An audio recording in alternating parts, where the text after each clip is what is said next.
There are mornings when Mrs. Eunice spends nearly 20 minutes walking around the house, just looking for her reading glasses. Sometimes it's the TV remote. Once, it was the insurance paperwork she needed to submit to the hospital that same day. Each time it happens, she chuckles quietly to herself, a tired smile, as if making peace with the clutter in a house she once thought she had under control. But deep down, she knows it's no longer a home. It has become a small maze of forgotten items, each without a real place to belong. She doesn't forget because of her age. She forgets because nothing truly has a designated space anymore. And that creates a silent kind of fatigue when each day passes and you no longer feel in control of your own surroundings. It's not loud, it's not dramatic, but it quietly drains energy from your mornings, from your steps, from the smallest thoughts you try to hold on to. Then one day, Eunice came across something incredibly simple, a method built around just 3 numbers, 8, 8, and 8, a rule that many people, once overwhelmed by chaos, had adopted. And they didn't just get organized, they said life itself began to feel lighter.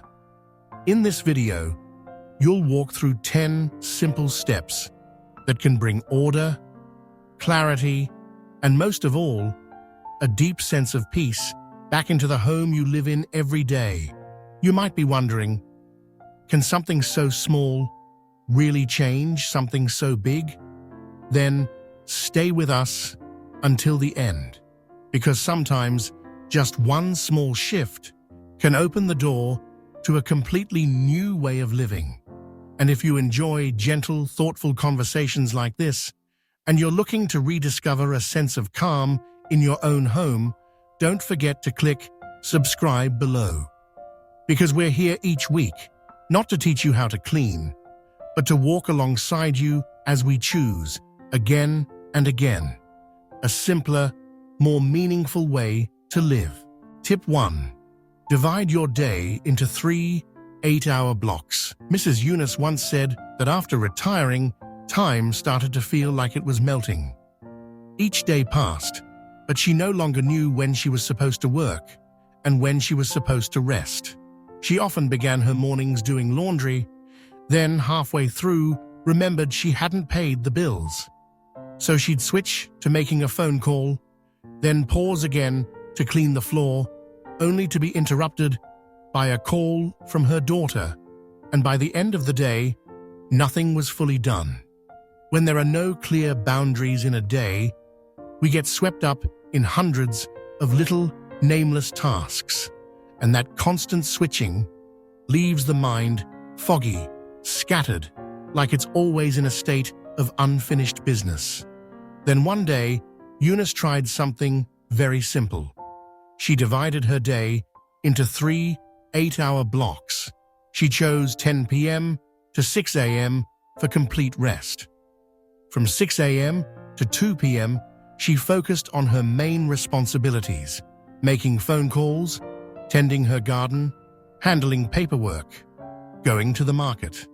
And from 2 p.m. to 10 p.m., she reserved time for herself, light cleaning, reading, watching the news, and connecting with loved ones.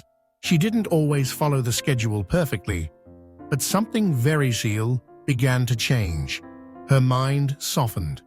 She no longer found herself wiping the kitchen while worrying about the electric bill, or cooking dinner while stressing over whether she'd taken her medication. She knew everything had its time. A simple boundary, 3 blocks of 8 hours. It sounded small, but it gave her space to breathe. She could now enjoy her cup of tea to the last drop, without guilt about the chores still waiting. If you've ever found yourself doing housework at a time when you should be resting, perhaps it's time to give your day a clearer structure. And you might be surprised to find you don't need to do more. You just need to know when to do what. And suddenly everything becomes so much lighter. Tip 2. Divide your home into 8 functional zones. One afternoon, while Eunice was standing in her kitchen, her grandson ran in and asked, "Grandma, where's the TV remote?" She looked around. Not on the table, not on the sofa, not on the bookshelf. Eventually, while tidying the spice rack, she found it, tucked between 2 jars of paprika and oregano. She laughed, but that moment made her realize things in her home were slowly losing their place. Living alone, her belongings had started to migrate on their own. Scissors got mixed in with utility bills. Hand sanitizer ended up in her bedroom drawer. Everything was somewhere, but nothing had a real address. That's when she discovered a new way of looking at her home, dividing it into 8 simple zones, not by room, but by function. From that point on, her home had 8 clearly defined areas: a sleeping zone, a cooking zone, an eating zone, a relaxation zone, a working/thinking/reading zone, a washing and laundry zone, a personal hygiene zone, an entry/exit zone for shoes, coats, and keys. It might sound elaborate, but in practice, it was just about naming each space and giving it a clear purpose. In the cooking zone, she only kept kitchen tools: pans, knives, spices, oven mitts.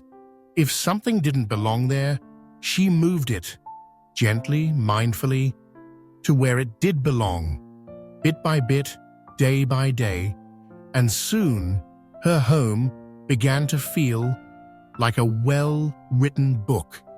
Each item had a name. Each item had a place. Most importantly, she no longer had to remember everything herself.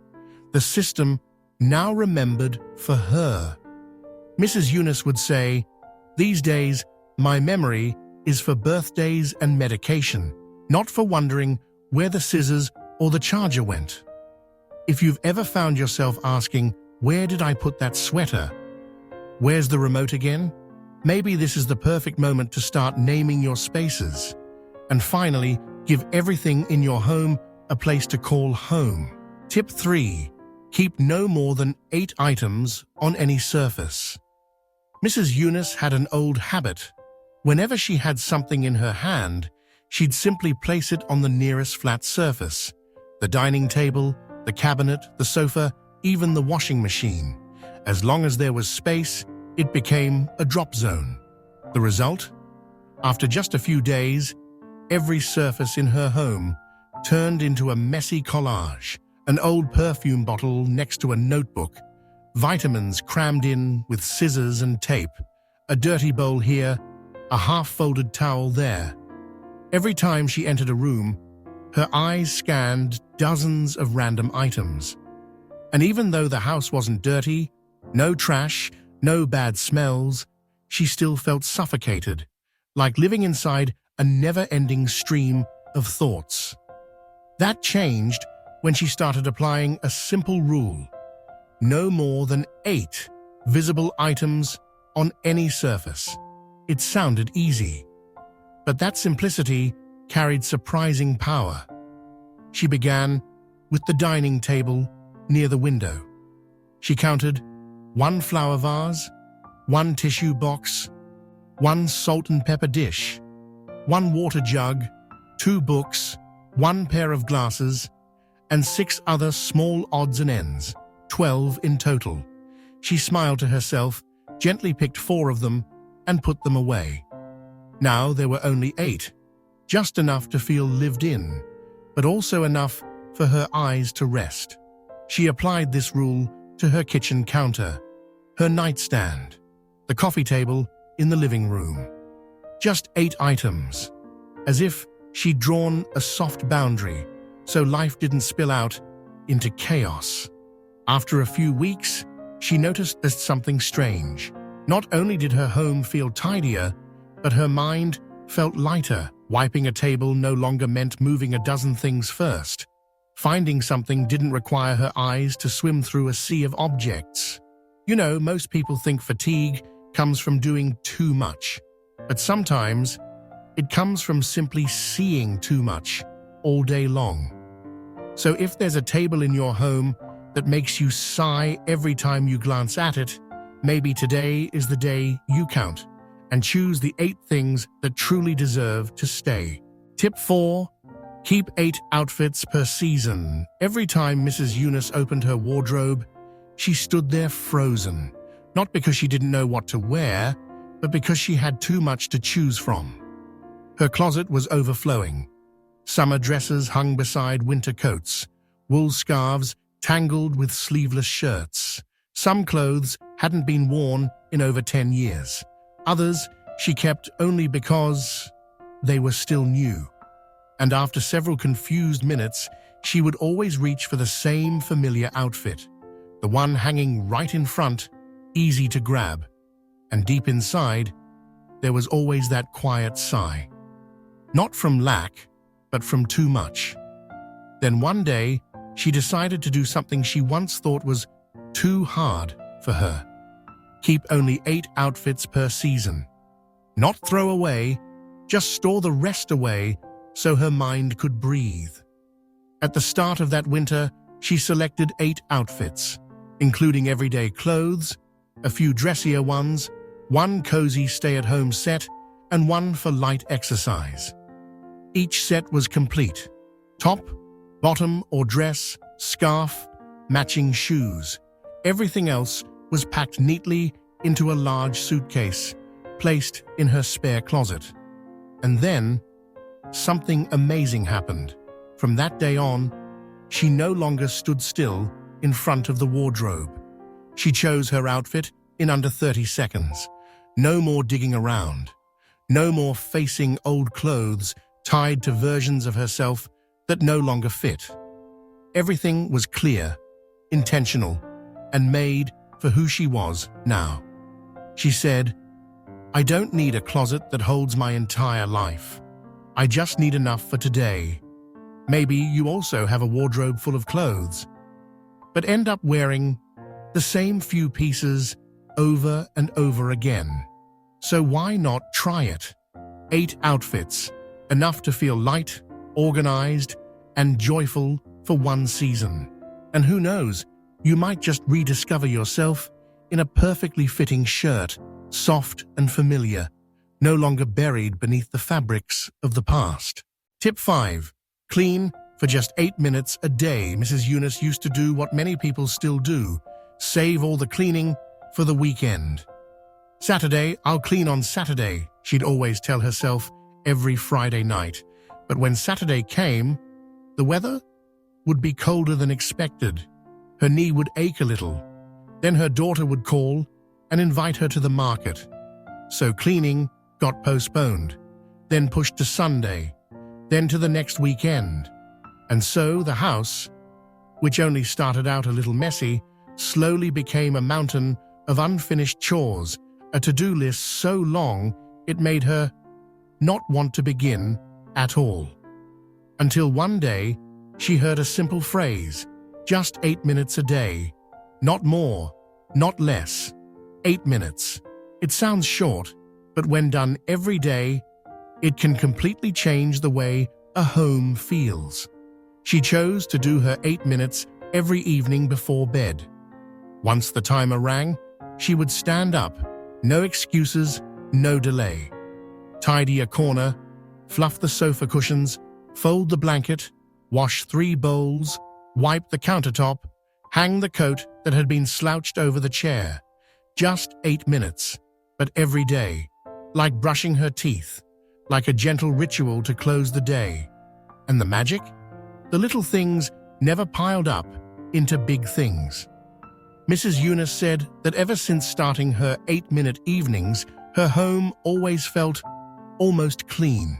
Not perfect, but never overwhelming. She no longer felt embarrassed when someone dropped by unexpectedly.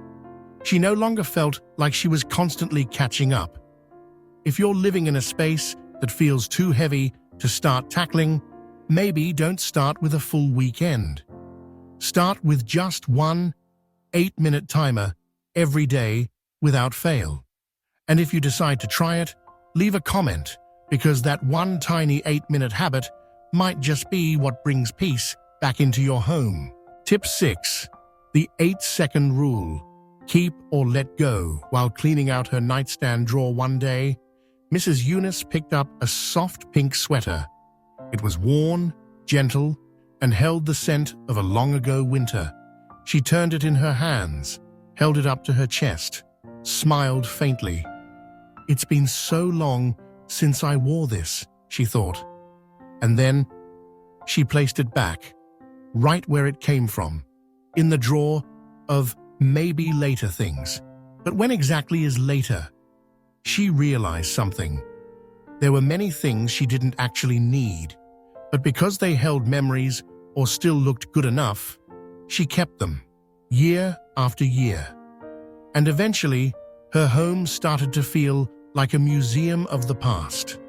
That's when she discovered a method called the 8-second rule. It's simple. Every time you pick up an item, give yourself just 8 seconds to answer one question. Do I use this in my life right now? If the answer doesn't come in 8 seconds, then maybe it has already served its purpose in your life. The next time she held that old sweater, she counted silently. 1, 2, 3. She couldn't remember the last time she wore it, couldn't think of a future moment when she'd need it. And so, she gently folded it into the donation bag, softly, without regret. She said, "I'm not throwing away memories. I'm just choosing not to let them clutter my life anymore." Are you holding on to something, just in case you might need it someday? If so, try this. Pick it up, look directly at it, and let your heart answer in just 8 seconds. Because sometimes letting go isn't losing something. It's making space for what matters more right now. Tip 7. Sort all your papers into 8 clear categories. Of all the things Mrs. Eunice worried about, it wasn't the dirty dishes or the dusty floors that made her anxious. It was the piles of scattered papers stuffed in random drawers. She had a plastic bin of documents under the bed, another stack tucked in a kitchen drawer, and a hospital envelope half hidden between the pages of an old notebook. Every time she needed a copy of her insurance papers or an old tax bill, her chest would tighten, not because she didn't have it, but because she had no idea where it was. Once, she even had to postpone a medical appointment because she couldn't find the insurance approval form. That day, she cried alone in the living room, surrounded by nameless, dusty sheets of paper. Then she tried something new. She sorted all her papers into just 8 simple, clear, memorable categories. She pulled out every pile, envelope, and bundle, then grouped them like this: personal documents, ID cards, passport, birth certificate, assets, house, car, property papers, banking and finance, statements, investments, health and insurance, medical records, health policies, pensions and past jobs, employment history, retirement info, education, course certificates, transcripts, services and contracts, utilities, subscriptions, family and contacts, letters, shared records. Each group went into a clearly labeled folder. All the folders fit neatly into one small storage box, placed in a visible, easy-to-reach shelf. For the first time in years, Mrs. Eunice could find her medical paperwork in under 10 seconds. No digging, no heavy breathing, no phone calls asking for help. She simply smiled and pulled out the folder that read, Health and Insurance. She said, "I used to be afraid of dealing with papers, but now I feel in control, not overwhelmed by them anymore." If you also have stacks of paper waiting to be sorted, someday, maybe today is the day to bring them into the light and give each pile a proper name so that your heart can rest easier. Because when everything has a place, your mind can finally find its own place to settle too. Tip 8. Use 8 small boxes for all the small stuff. One day, while organizing her nightstand drawer, Mrs. Eunice found something unexpected.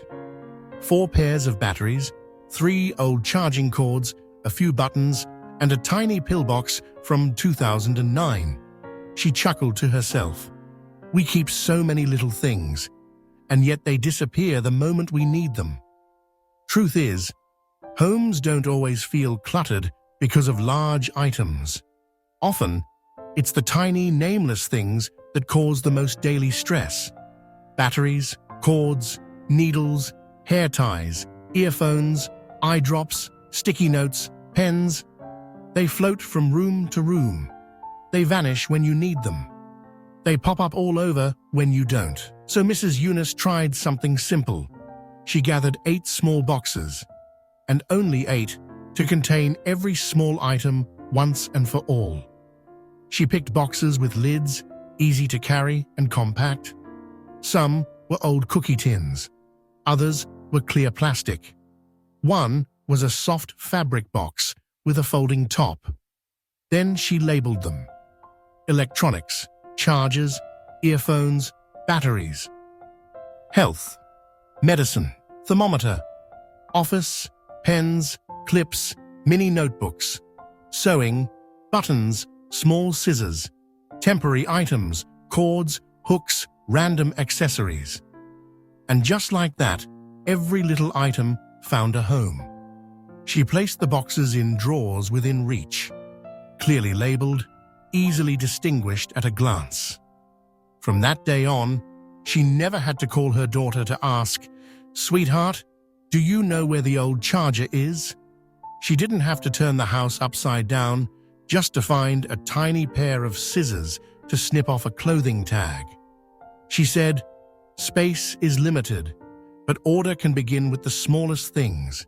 Sometimes, all it takes is one box." Are there little things in your home that frustrate you every time you try to find them? If so, try choosing 8 small boxes. They don't need to be fancy, just clear and specific, and give each item its own home. Because a house only truly feels peaceful when even the tiniest things are seen, heard, and properly placed. Tip 9. Keep only 8 items on your desk. Mrs. Eunice's little desk sat right beneath an east-facing window. It used to be her peaceful corner, where she journaled, read books, and jotted down reminders. But over the years, the desktop slowly turned into a kind of temporary storage for everything she didn't know where else to put. An unpaid bill, an old birthday card, a bottle of medicated oil, 2 or 3 pens, a half-torn notebook, a half-finished cup of tea from yesterday, and for some reason, even a single rusty screw. Every time she sat down, she felt overwhelmed, not by the work itself, but by the chaos staring back at her. Then she remembered an old rule and set a new limit for herself: never more than 8 items on the desk. She started on a cool, breezy morning, cleared everything off, wiped down the wood, swung the window wide open to let the light pour in. Then she carefully chose 1 main notebook, 1 pen she truly loved, 1 teacup, 1 small vase of flowers, 1 tray for important weekly papers, 1 stand for her to-do list, 1 reading glass, always placed at the same spot, 1 framed photo of her late husband, and that was it. 8 items, each with a clear reason to be there. Nothing random, nothing waiting to be dealt with later. From that day on, every time she sat down, she didn't feel drained. Her eyes could rest, her mind could focus, her thoughts flowed easily from pen to paper, no longer lost in clutter.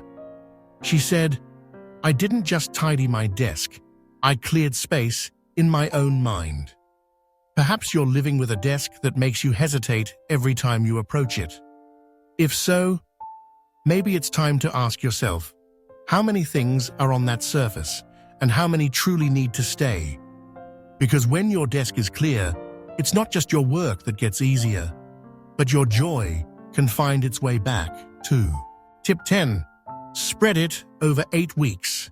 Not one day. Mrs. Eunice had always been the kind of person who gave 100% whenever she started something new. But that also meant she often started with too much excitement and then burned out halfway through. The first time she tried the 8+8 method, she printed out a checklist, prepared pens, folders, boxes, and set aside an entire Sunday to clean. But just 2 hours in, she found herself sitting breathless in a pile of clothes, holding a shirt she couldn't decide whether to keep or let go. That's when she realized young people might be able to declutter an entire home in a weekend, but for someone 75 years old, that pace wasn't necessary. What she needed wasn't speed, it was gentle consistency. So she changed her approach. Each week, she picked just one tip from the 10 and focused on applying only that, slowly, patiently, simply. Week 1. She adjusted her daily routine. Week 2. She divided her home into zones. Week 3. She counted the items on all tabletops. Week 4. She decluttered her closet. Week 5. She set a daily 8-minute cleanup alarm, and so on. 1 week at a time. No rush, no guilt. 8 weeks went by. There was no sudden transformation, but small, steady changes happened every day. So subtle, she didn't even notice until her daughter came over and asked, "Mom, how come your home feels brighter and warmer these days?" Mrs. Eunice smiled, not because of the compliment, but because she felt different too. So if you've been thinking about making changes, but feel overwhelmed, like it's too much, too tiring, or too late, try what she did. Break it down. One small shift each week. Because sustainable change doesn't come from rushing in all at once. It comes from gentle, steady steps, taken with love and patience toward yourself. After 8 weeks, Mrs. Eunice's home didn't turn into a luxurious space worthy of a magazine cover. It wasn't glamorous, modern, or perfectly minimalist, but one thing had absolutely changed. Her home could finally breathe. Every item had a proper place. Every corner was easy to clean, easy to remember, and easy to live in. And most importantly, she felt at ease, walking into her own space. No more sighs over lost paperwork. No more digging through chaos to find something small. No more quiet heaviness in her chest from the weight of unfinished clutter. As we grow older, life doesn't need to move faster, but it does need to become clearer. Clear in how we live, how we organize, and how we speak to our homes, which is also how we speak to ourselves. And sometimes just 3 small numbers. 8, 8, 8 can open the door to something much greater. Not just a decluttering journey, but a journey back to clarity, peace, and freedom. If you're at a stage in life where time feels a little slower, your memory isn't quite the same, and your energy doesn't stretch the way it used to, remember this: you don't have to declutter your whole life. Just today, just one corner, just one small change. Start with 8 minutes a day, or 8 items on your table, or just 8 seconds to decide whether to keep or let go of something you no longer need. Because it's these tiny acts, done with love and patience, that make your home feel less like a burden and more like a quiet reward for the years you've lived so fully. And if you're still here, still listening, thank you. That means you're not just looking to clean your house, but to live more beautifully within it. So, Which of the 10 tips will you start with? Leave a comment below. I'd love to know which one feels like your key to a new beginning. And if you'd like more stories like this about gentle, meaningful, and organized living, go ahead and hit subscribe. We'll meet again, right here, every week, like an old friend returning, bringing a warm cup of tea and a soft, healing story to share.